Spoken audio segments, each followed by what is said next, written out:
Word और insert कर दो, आपने बोला।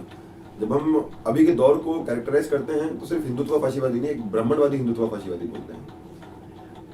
मैं इससे आपके दूसरे भाग पे आता हूँ, फिर से इस पे कनेक्ट करेंगे।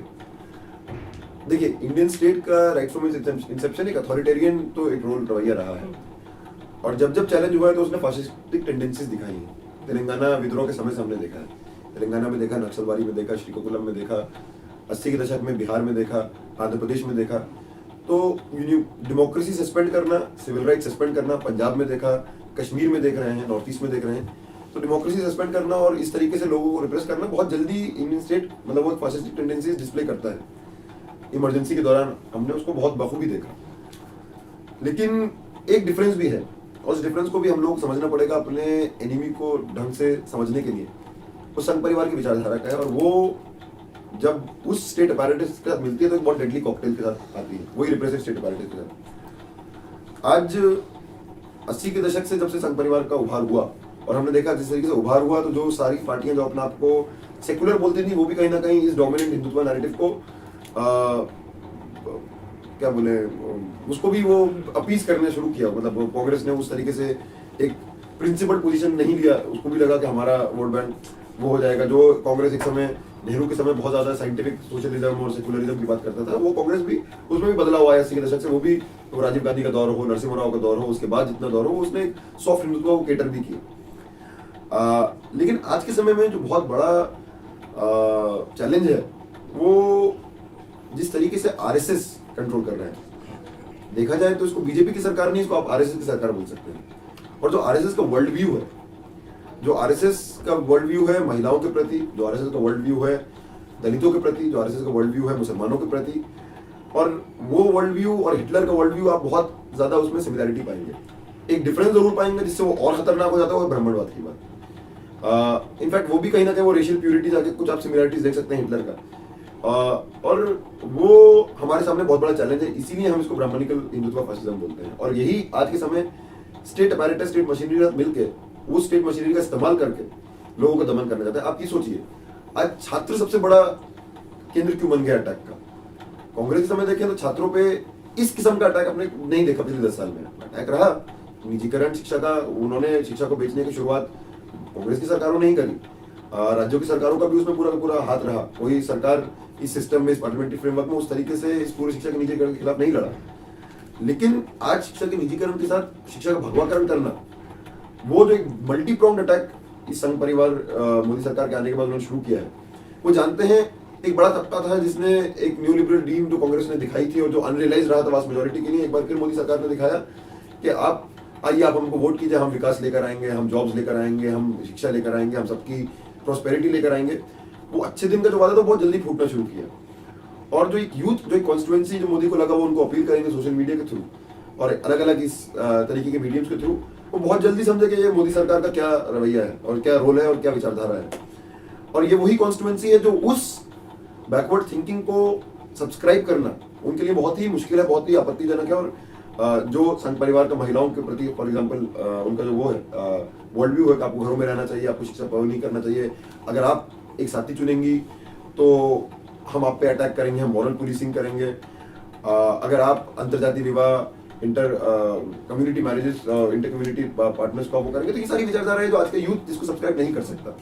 और उसके बाद FTII से जो शुरू हुआ कि आप एक गजेंद्र चौहान को लेकर आएंगे जिनका कोई क्वालिफिकेशन नहीं है, वो दूसरी बात है, लेकिन एक एजेंडा के साथ लेकर आएंगे कि इस इंस्टीट्यूट का भगवाकरण करना है।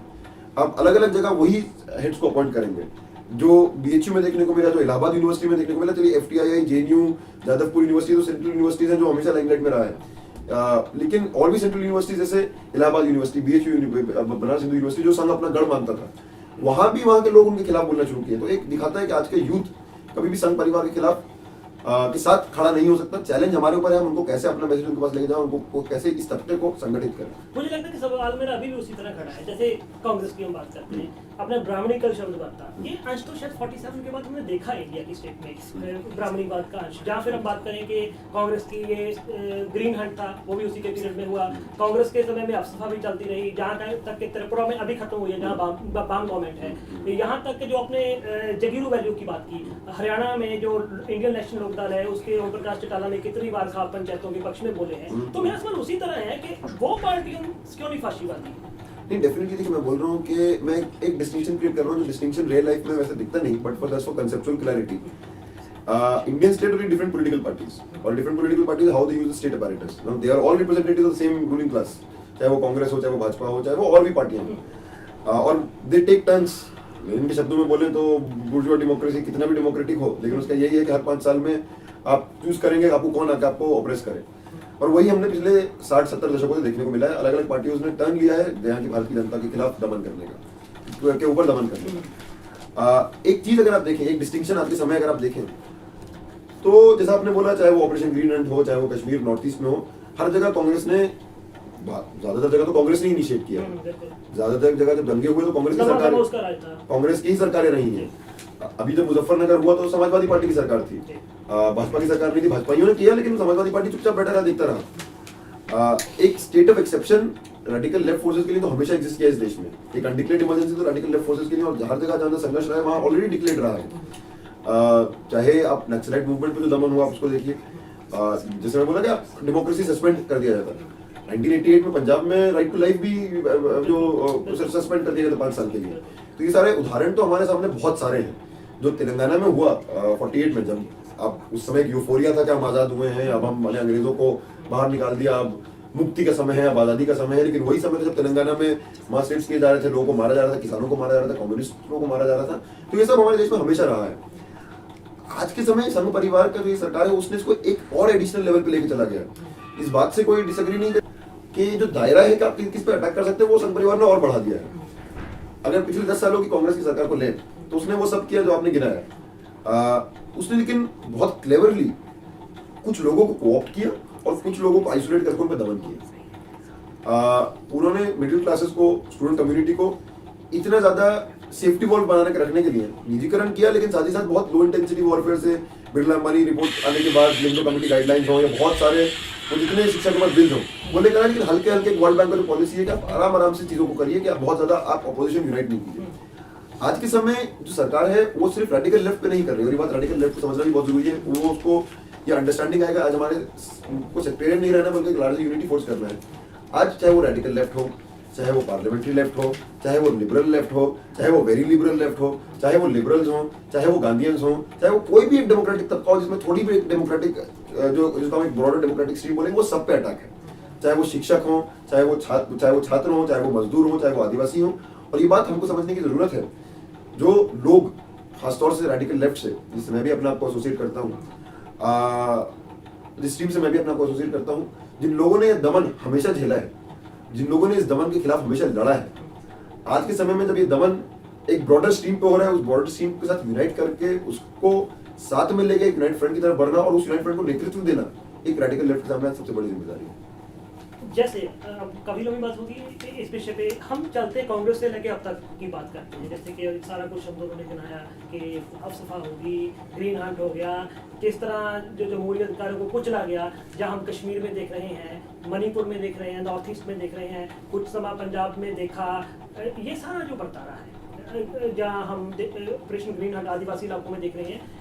इंडियन स्टेट के अब तक के सफर को, जैसे संघ परिवार का आना, बीजेपी का आना, इंडियन स्टेट के किस तरह के करैक्टर को ये प्रभावित करती है? ये 60-60 साल की मैं बात कर रहा हूँ। देखिए, नरेंद्र मोदी का प्रधानमंत्री बनना, वो इंसान जो चीफ मिनिस्टर था उस समय जब गुजरात में एक इतना बड़ा दंगा हुआ, दंगा बोलना भी ठीक नहीं रहेगा, कत्लेआम बोलना ठीक रहेगा, वो इंसान जिसको असलियत में अगर इस देश में कोई जनवाद, कोई इंसाफ होता तो आज वो प्रधानमंत्री ने उसको जेल के पीछे होना चाहिए था। आज अगर वो प्रधानमंत्री है और उसका पार्टी एक ओवरवेलमिंग मेजोरिटी के साथ है, तो वो मतलब ये बोलेंगे हिंदुस्तान के 60-70 साल का जो इंडियन डेमोक्रेसी का सफर है वो आज अपने डेस्टिनी पे पहुंच गया है।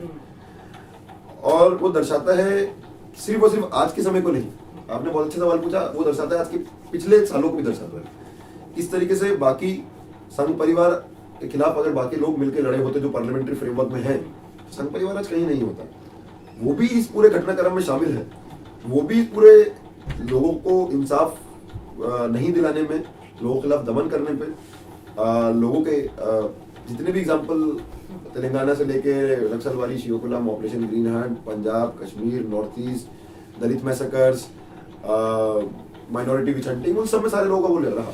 अब 90 एक उदाहरण ले 90 के दशक में मंडल कमीशन आने के बाद जिस तरीके से लालू और नीतीश का उभार हुआ, ये वही सरकारें थी जिन्होंने अमीरदास कमीशन जो रणवीर सेना के खिलाफ बहुत पुख्ता सबूत के साथ उनको इंडिक्ट किया, उस अमीरदास आयोग को कैसे भंग करना है उसमें लालू नीतीश की सरकारों का रोल रहा। तो अगर वो इंसाफ पसंद होते हैं और वो अगर सही में वो शोषित तबका, वो उत्पीड़ित जातियां जिनके खिलाफ ये नरसंहार किए गए उसमें उसकी इंसाफ के साथ खड़े होते, तो वो नौबत नहीं आती कि रणवीर सेना खुलेआम घूमता और रणवीर सेना कत्लेआम मचाता। सिर्फ कत्लेआम मचाने का ही उनको पूरा खुला छूट नहीं दिया गया, बल्कि जो कत्लेआम में शामिल थे उन लोगों को पूरा शील किया गया। रणवीर सेना का भाजपा और संघ परिवार से बहुत क्लोज लिंक हो सकता है और है, लेकिन नीतीश का लालू प्रसाद यादव का क्या रोल रहा? तो कहीं ना कहीं मैं बोला जाएंगे कि आज की समय जो आज हम समय झेल रहे हैं वो एक इंडियन डेमोक्रेसी का एक लॉजिकल कल्मिनेशन है। एक ऐसी सरकार, दंगाइयों की सरकार, भ्रष्टाचारी सरकार खुलेआम घूम रही है, और वो सारे दंगाई, चाहे वो योग और वो सारे, आप इनके नेताओं को देखिए, योगी आदित्यनाथ, कटेरिया, प्रवीण तोगड़िया, खुलेआम घूमते हैं, खुलेआम नफरत फैलाते हैं और इनके खिलाफ कुछ नहीं किया जाता। वो किस डेमोक्रेसी में हम जी रहे हैं, मैं डेमोक्रेसी यहाँ कोट एंड कोट यूज कर रहा हूँ, उसके बारे में बहुत कुछ कर सकते हैं। एक यहाँ से छोटी सी बात, हालांकि ये हमने 67 ईयर्स की बात कर ली है, लेकिन एक चीज बड़ी मैं सोचता हूँ, जैसे कि 84 में राजीव गांधी एक अल्पसंख्यकों का कत्ल करके सत्ता में आया, और नरेंद्र मोदी भी एक अल्पसंख्यकों का कत्ल करके, मुस्लिम कम गिनती माइनॉरिटी का कत्ल करके सत्ता में आता है। मतलब हिंदुस्तान 30 साल में जो हिंदुस्तानी डेमोक्रेसी का सफर है वो वहां से आके वहीं क्या खड़ जाता है। हाँ जी, जहाँ आपने सवाल पूछा दंगों का और यहाँ की चुनावों का, उनका बहुत पुराना मुझे लगता है शब्द ठीक है, एग्जैक्टली मतलब दंगा दो धीरे लड़ती है, जहाँ दोनों धीरे मतलब दोनों केसों में एक धीरे मरी है,